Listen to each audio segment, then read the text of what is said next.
Good morning छात्रों। आज की समावेशी विद्यालय के निर्माण विषय की इस कक्षा में पुनः आपका स्वागत।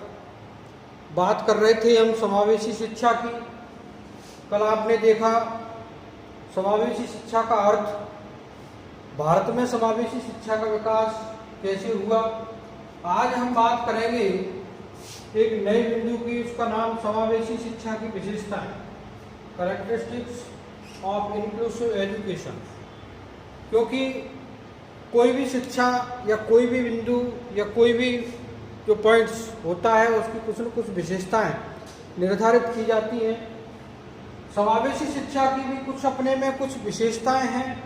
क्योंकि आपने विशिष्ट शिक्षा देखी, एकीकृत शिक्षा देखी, आज हम बात कर रहे हैं समावेशी शिक्षा की। समावेशी शिक्षा की क्या विशेषताएं हैं, क्या किन किन विशेषताओं को लेकर के समावेशी शिक्षा आज आपको दी जा रही है, बच्चों को दी जा रही है, आपको ये पढ़ाई जा रही है। क्योंकि आने वाले समय में आप एक अच्छे शिक्षक बनेंगे और हो सकता है कि आप इस समावेशी शिक्षा के माध्यम से आप इनको अच्छी प्रकार से समझ सकें और देख सकें। क्योंकि वास्तविकता में यदि हम देखें तो आप एक अच्छे शिक्षक की भांति समावेशी शिक्षा को अच्छी प्रकार से समझ सकते हैं और अच्छी प्रकार से दे सकते हैं। इसीलिए इनकी अगर विशेषताओं की हम बात करें तो पहली विशेषता यदि हम देखें तो इसमें समावेशी शिक्षा केवल अशक्त बालकों के लिए ही नहीं है। बिल्कुल सही है। क्योंकि आप देखते हैं कि समावेशी शिक्षा के अंतर्गत आपने देखा कि एक ही विद्यालय में और एक ही कक्षा में दोनों प्रकार के बच्चों को अच्छी प्रकार से शिक्षित किया जाता है। कहने का मतलब ये केवल अशक्त बालकों के लिए ही हम नहीं कह सकते इसको, ये सभी बालकों के लिए शिक्षा होती है। इसीलिए समावेशी शिक्षा के अंतर्गत सभी बालक एक साथ मिलकर के और शिक्षा प्राप्त करते हैं। कहने का मतलब यह शिक्षा ग्रहण करने योग्य सभी बालकों से संबंधित है और सभी बालक अच्छी अपनी भागीदारी के साथ इस शिक्षा को प्राप्त कर सकते हैं। दूसरी विशेषता की यदि हम बात करें, शिक्षा एक मौलिक अधिकार है। कहने का मतलब आप जानते हैं कि शिक्षा एक मौलिक अधिकार है, आपको शिक्षा प्राप्त करने का पूर्ण अधिकार है। सरकार आपको ये चाहती है, लेकिन आज की स्थिति में हम देखें कि ये अब एक कानून RTA 2009 के अनुसार एक कानून भी बन चुका है। तो मौलिक अधिकार के साथ साथ आज ये कानून भी है। और इस बात को यदि हम देखें कि कोई भी स्कूल किसी भी बच्चे को प्रवेश लेने से मना नहीं कर सकता। और ऐसे प्रावधान है कि यदि आप इस बात से या शिक्षा से कहीं वंचित रहते हैं तो आपका ये पूर्ण दायित्व है, आपका ये पूर्ण अधिकार है। उस क्षेत्र में जो विद्यालय है उस विद्यालय का अधिकार है कि कोई भी बच्चा शिक्षा से वंचित नहीं रह सकता। इसीलिए आज पूर्ण अधिकार तो क्या, हम इसको आज कानून भी कह सकते हैं कि 8वीं तक तो ये कानून है, आगे आपका अधिकार सिद्ध होता है। तीसरी विशेषता की यदि हम बात करें तो सबके लिए शिक्षा एवं सबके लिए विद्यालयों का प्रावधान है। आप ये जानते हैं कि हर 1 किलोमीटर पर एक विद्यालय स्थापित किया गया है और सबके लिए शिक्षा और सबके लिए विद्यालय। कोई भी बिना विद्यालय के, या कहने का मतलब पहले वृक्षों के नीचे, पेड़ों के नीचे बिठा लेते थे जहाँ विद्यालय की व्यवस्था नहीं है, भवन की व्यवस्था नहीं है, वहाँ ऐसा हो जाता था। लेकिन आपने पढ़ा कि आने वाले समय में रमसा और SSA के तहत शायद ही कोई ऐसा विद्यालय होगा जहाँ उसकी खुद की बिल्डिंग नहीं होगी, खुद की सारी व्यवस्थाएं नहीं होंगी। तो सरकार ने वो सारे प्रयत्न किए हैं जिनके आधार पर हम ये कह सकते हैं कि वास्तविकता में सबके लिए शिक्षा एवं सबके लिए विद्यालयों का प्रावधान किया गया है। इसमें सामान्य तथा बाधित सभी बच्चों के लिए विद्यालयों में शिक्षा के प्रावधान रखे गए हैं। और शिक्षा सबके लिए होनी चाहिए, न कि कुछ विशेष बालकों के लिए। हम ये नहीं कहते कि साहब सब विशिष्ट बालकों के लिए ही शिक्षा हो, नहीं, सबके लिए शिक्षा है और सबके लिए विद्यालय है। यदि तीसरी विशेषता की हम बात करें तो विभिन्नता की पहचान करना, ये आप जानते हैं विशिष्ट शिक्षा के माध्यम से आप पहले भी पढ़ चुके हैं कि बालक को विशिष्टता के आधार पर उसकी पहचान की जाती है। उसकी पहचान के आधार पर उसकी आवश्यकताएं निर्धारित होती हैं कि उसकी क्या आवश्यकता है, और आवश्यकता के अनुसार बालक की पहचान कर उसकी आवश्यकता के अनुसार संज्ञानात्मक, संवेगात्मक, सृजनात्मक विकास के अवसर प्रदान किए जाते हैं, जिससे कि बालक का ओवरऑल डेवलपमेंट, संपूर्ण विकास हम कर सकें। कहने का मतलब यदि संज्ञानात्मक विकास, संवेगात्मक विकास और सृजनात्मक विकास, ये ऐसे विकास हैं जिनसे बालक का संपूर्ण विकास जुड़ा हुआ है। यदि ये विकास आप नहीं कर पाए, बच्चे का संवेग या संज्ञानात्मक, ज्ञानात्मक विकास नहीं कर पाए, तो वो बालक एक अच्छी शिक्षा प्राप्त करने में अपूर्ण रहेगा। इसीलिए पहले तो बालक की पहचान की जाती है, पहचान के बाद उसकी क्या आवश्यकता है, आवश्यकता के अनुसार उसकी शिक्षा दी जाती है, और उसी के आधार पर पहचान कर विभिन्नताओं के आधार पर बालकों की आवश्यकताओं को ध्यान में रखते हुए उनके संज्ञानात्मक, संवेगात्मक और सृजनात्मक विकास के अवसर प्रदान किए जाते हैं, जिससे वो बालक अच्छी प्रकार से जीवन में बढ़ सकें और अपने आप को अच्छा एक छात्र साबित कर सकें। पांचवें विशेषता की यदि हम बात करें तो अभिभावक एवं समाज की भागीदारी। आप ये जानते हैं कि अकेले एक विद्यालय से ही पूर्ण रूप से बालक शिक्षित नहीं होगा। इसमें आपकी, समाज की, परिवार की और कहने का मतलब अभिभावकों की एक बहुत बड़ी जिम्मेदारी होती है कि उस जिम्मेदारी को अभिभावक और समाज अपने उत्तरदायित्व का यदि पूर्ण निर्वहन करेंगे तो ऐसे बालक अच्छी प्रकार से समावेशी शिक्षा को प्राप्त कर सकेंगे। और हम इस चीज़ को देखते हैं कि वास्तविकता में समावेशी शिक्षा एक संयुक्त प्रयास है, जिसमें अभिभावक एवं समाज की भागीदारी का अत्यंत महत्वपूर्ण स्थान है। जैसे उनका उत्तरदायित्व का निर्वहन करना, अपनी जिम्मेदारी को समझना, समाज के लिए वो बालक को तैयार करना, परिवार उसका सहयोग एक सहानुभूति के साथ उसका उत्तरदायित्व का निर्वहन करना। तो ऐसी स्थितियों को यदि हम देखें तो वास्तविकता में एक बच्चे के लिए, चाहे वो सामान्य बच्चा हो चाहे विशिष्ट के लिए विशेषकर है कि इन बच्चों की पहचान कर और उनकी अभिभावक समाज की भागीदारी उनके लिए बहुत जरूरी है। यदि छठवीं विशेषता की हम बात करें तो इसमें विविधता कोई समस्या नहीं है।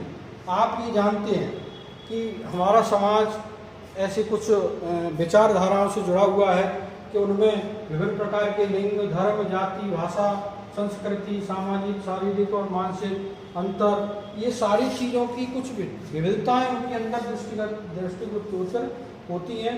इन विविधताओं को यदि हम देखें तो हम ये मानते हैं कि शिक्षा में न तो लिंग की कोई विविधता है, समस्या है, न धर्म की, न जाति की, न भाषा की, न संस्कृति की और न ही सामाजिक व्यवस्थाओं की। तो कहने का मतलब विविधता कोई समस्या नहीं है। शिक्षा में जहाँ भी कोई विविधता है उसको हम नहीं मानते और उस चीज़ को भाषा, धर्म, लिंग, संस्कृति तथा सामाजिक, शारीरिक, मानसिक आदि गुणों की जो विविधता है बालकों को एक दूसरे से सीखने तथा समायोजित होने की विभिन्न प्रकार के अवसर प्रदान करती है। तो विविधता आपस में शिक्षा के क्षेत्र में कोई समस्या नहीं है।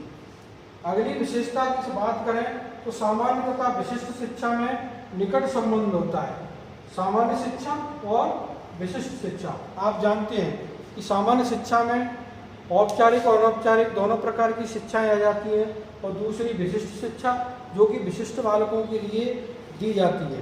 तो हम समावेशी शिक्षा पढ़ रहे हैं, तो समावेशी शिक्षा में सामान्य शिक्षा और विशिष्ट शिक्षा दोनों का समावेश होता है। क्यों होता है?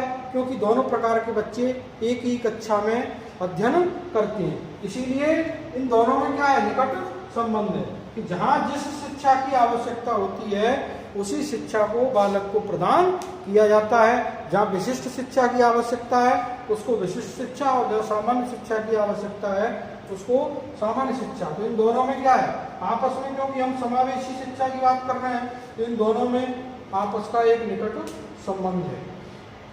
आठवीं की विशेषता की यदि बात करें तो मजबूत नीतियां एवं नियोजन का होना, क्योंकि आपने कल पढ़ा